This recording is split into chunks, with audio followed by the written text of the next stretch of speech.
మోక్ష సాధనం బ్రహ్మానందమే.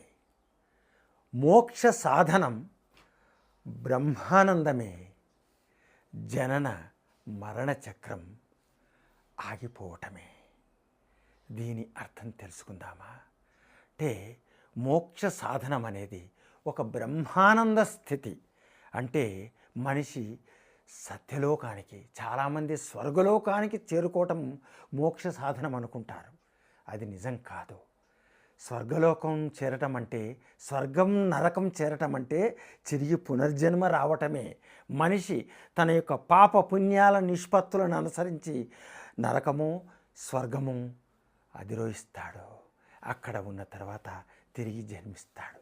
అదే మనిషి రాగద్వేషాలకు, అహంకార మమకారాలకు లేదా సత్వ రజో తమో గుణాలకు అతీతమైన స్థితికి చేరుకున్న మనిషి సత్యలోకానికి చేరుకోగలుగుతాడు. ఒక బ్రహ్మానంద స్థితిని పొందగలుగుతాడు. జనన మరణ చక్రం అంటే పునర్జన్మం అక్కడితో ఆగిపోయే స్థితిని చేరుకుంటాడు. అంటే అర్థం ఏమిటి? నిర్యాణ స్థితి నుంచి నిర్వాణ స్థితికి చేరుకుంటాడు.